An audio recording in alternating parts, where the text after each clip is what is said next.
Bonjour, Dongo, le conseiller, l'agripreneur et le promoteur agricole. Ici, on parle d'agrobusiness, on parle d'agripreneuriat, on parle seulement que des techniques agricoles à maîtriser pour mieux réussir vos différents projets agricoles. La première fois de cette vidéo sur cette chaîne, abonnez-vous. Je pense qu'il est vraiment important de vous abonner parce qu'ici, on va vous partager nos échecs, on va vous partager nos succès, de sorte à ce que vous puissiez être à l'aise dans vos débuts au niveau de vos projets agricoles. Alors, on a parlé, on parle des acariens. On a fait une série de vidéos où on parle déjà des acariens. Si vous êtes sur la troisième vidéo, cherchez à regarder la première vidéo et la deuxième vidéo parce que c'est très important. Ça vous permettra de maîtriser le comportement des acariens dans vos plantations et surtout de pouvoir les éradiquer et lutter contre ces acariens très tôt et très rapidement. C'est ce qui va coûter plus cher et moins cher et surtout être efficace pour sauver votre culture à chaque fois. Alors nous sommes maintenant sur les stratégies de lutte contre les acariens. Il faut dire qu'à cause de leur biologie et de leur comportement, les acariens sont très difficiles à contrôler.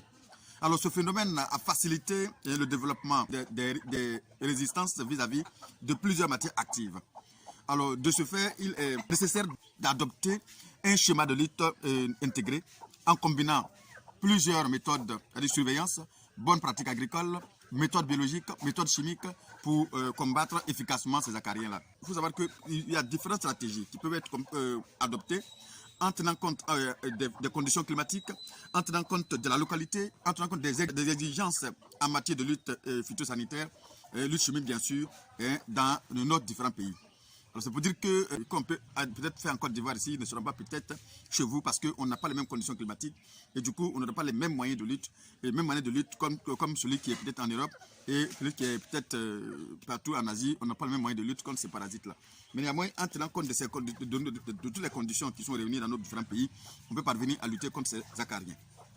La première méthode de lutte, c'est monitoring.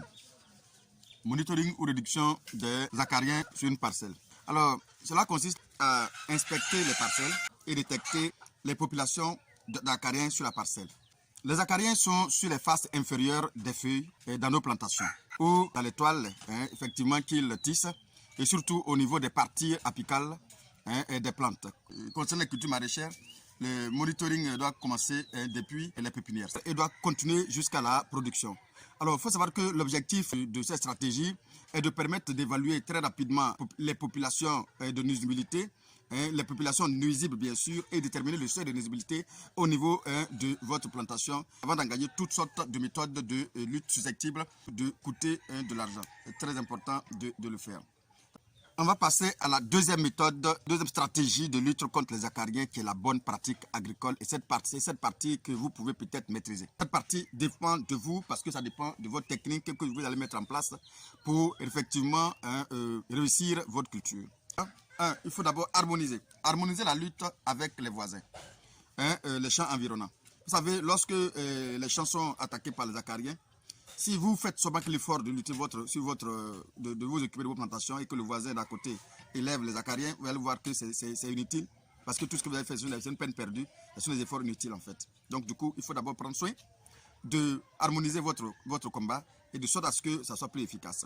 Alors aussi, il faut inspecter. Il faut inspecter toutes les parcelles régulièrement. C'est très important d'inspecter les parcelles très régulièrement pour détecter les premiers foyers. Et les premiers foyers qui se trouvent dans votre parcelle, commencez déjà à trouver des stratégies pour pouvoir effeuiller déjà. La première des choses, lorsque vous détectez qu'ils sont présents quelque part, les feuilles qui sont atteintes, les feuilles qui montrent les signes, les symptômes de maladie déjà d'acariens, doivent être arrachées, doivent être enlevées tout simplement, coupez-les et jetez-les loin ou encore essayer de les brûler quelque part. Et c'est très important de les neutraliser, de les enlever carrément. Il faut réaliser ce que j'appelle la rotation des cultures. La rotation des cultures est très importante aussi. Lorsque vous sentez les attaques des acariens dans votre champ, il faut réaliser ce qu'on appelle la rotation des cultures, et de sorte à jouer un peu avec l'intelligence de ces acariens-là. Alors si vous déplacez les cultures, ça et là, ça va permettre à ce que les acariens n'aient pas d'efficacité sur votre culture et ne ravagent pas beaucoup plus votre culture. On peut faire aussi l'association de plusieurs cultures avec les cultures non hautes, bien sûr. C'est-à-dire que si vous prenez des cultures hautes aux acariens, il est bien évident que lorsque vous allez faire votre culture, très rapidement, ils vont venir envahir la culture. Donc, vous pouvez faire les associations de culture, mais en utilisant les cultures non hautes. Aussi, il faut réduire la migration des individus par la formation des haies autour des champs. En fait, cela va sembler un peu compliqué parce que, comme on a dit, de faire des haies autour d'un champ, en fonction de la taille de votre champ, ça sera compliqué. Mais lorsqu'on investit de l'argent quelque part, parfois, si cela semble nécessaire, parce que en fonction du coût, c'est ce que vous allez perdre, c'est ce que vous allez gagner. Si vous pensez que cela ne va pas jouer sur votre marge bénéficiaire ou encore ça ne va pas permettre de perdre votre investissement, je pense que vous pouvez laisser. Mais si cela doit forcément faire perdre votre investissement, je pense que c'est plus que nécessaire de le faire en fait. Il faut appliquer un labour profond ou un peu la solarisation pour détruire les formes de survie des acariens. Vous savez, lorsque vous faites un labour, vous allez voir que souvent, en renversant, les acariens qui sont peut-être en surface vont être enfouis.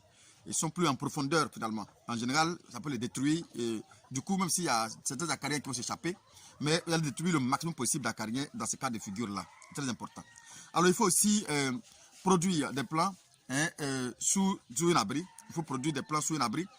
Sous un abri, ça peut être un ancien moustiquaire, ça peut être un filet à insectes tout simplement. On peut utiliser ça pour faire votre pépinière, par exemple. À la pépinière, vous pouvez les surveiller, vous pouvez prendre ça pour couvrir, carrément pour protéger votre plant déjà contre ces parasites-là. Il faut aussi surveiller la qualité sanitaire. La qualité sanitaire des plants, puis je dirais éliminer ce qui n'est pas aussi vigoureux, je dirais plutôt, et tous les plants qui ont des taches déjà, qui présentent des signes déjà, il faut les éliminer très rapidement et les détruire avant de les planter, avant de les transplanter. C'est très important. Il faut assurer une fertilisation adéquate dans vos différentes plantations. Une fertilisation adéquate dans vos différentes plantations, cela va aussi donner la force et la vigueur à votre plant de mieux s'améliorer, de mieux réussir et de mieux se développer tout simplement. Augmenter le taux d'humidité. Là, je vais être un peu double face en réalité. En même temps, je vous dis d'augmenter le taux d'humidité. Je vous dis de faire attention. Augmenter le taux d'humidité parce qu'effectivement, vous savez, les acariens n'aiment pas trop d'humidité. Et on peut dire de vous augmenter le taux d'humidité lorsque vous faites vos cultures dans les serres, par exemple, sous les serres, par exemple. En ce moment-là, on peut augmenter le taux d'humidité. Mais en augmentant le taux d'humidité, en même temps, vous courez le risque d'appeler aussi assez de champignons de bactéries. Parce que ceux-là aiment l'humidité. On sait que les champignons ne vivent que de l'humidité. Donc, c'est vraiment en vous disant d'améliorer le taux d'humidité, on vous dit de faire attention pour ne pas trop exagérer, de sorte à ce que les autres parasites aussi ne viennent pas trouver une occasion pour venir effectivement attaquer votre culture. Bon, et ce qu'il faut savoir, en cas de forte pollution, il n'est pas exclu de faire un traitement acaricide, homologué par votre pays bien sûr. Homologué par votre pays bien sûr, avant de les arracher. Lorsque on sent effectivement une forte pollution dans votre champ, il faut faire forcément un traitement acaricide, sinon au risque de perdre carrément votre culture. Mais quand vous finissez de faire votre traitement, les plants qui vous voyez vraiment ne peuvent pas vraiment résister, essayez de les éliminer carrément et essayez de les détruire carrément, brûlez-les si vous voulez, mais il faut les détruire carrément de votre plantation, c'est très important. Ramassez ces feuilles et brûlez-les. Ramasser les feuilles secs qui sont le plus souvent lorsque il y a une attaque acarien, les feuilles tombent, les feuilles qui vont tomber, disons avec des teintes, avec des taches partout. Ramasser ces feuilles-là en bas des plants et allez-y les brûler. Parce que lorsqu'ils vont finir, ils vont sortir de là, ils vont encore prendre encore d'autres feuilles et ainsi de suite. Donc, ramassez-les et détruisez-les. Et qu'il faut savoir aussi effectivement, et qui est très important, c'est d'éviter aussi de laisser les herbes sauvages dans votre plantation. Évitez-les. On parle d'aujourd'hui, de ce que les gens parlent de ça, la permaculture, c'est vrai, mais il y a des moments où vous sortez votre argent pour investir quelque part. Il faut faire attention. Si c'est une culture que vous voulez faire pour la famille, bon, c'est ça la permaculture, je n'ai rien contre, ça marche.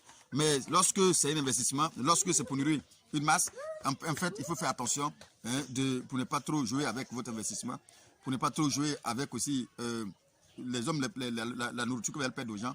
Il faut prendre soin de ne pas laisser ces cultures-là entre les herbes, effectivement, enlever les herbes dedans et laisser la plante libre pour se développer correctement et donner la meilleure production, effectivement. Alors, on va parler de la troisième stratégie. La troisième stratégie consiste effectivement à faire une lutte biologique. La lutte biologique consiste à faire quoi? Tout simplement, vous savez, il y a deux sortes d'acariens. Il y a les acariens prédateurs et il y a les acariens ravageurs. Les acariens prédateurs sont les acariens qui viennent avaler, qui viennent bouffer, qui viennent manger, si vous voulez, les acariens ravageurs. Donc, du coup, il faut trouver un moyen, il faut trouver un système pour essayer d'élever, comment on appelle ça, des acariens prédateurs et les injecter et les jeter dans votre plantation de sorte à ce qu'ils puissent avoir pour nourriture les acariens ravageurs. En ce sens-là, vous allez voir que vous allez lutter carrément, naturellement, contre ces acariens-là, sans même fournir assez d'efforts. Il suffit tout simplement de les mettre dans la plantation et eux-mêmes, ils vont commencer à faire leur effet.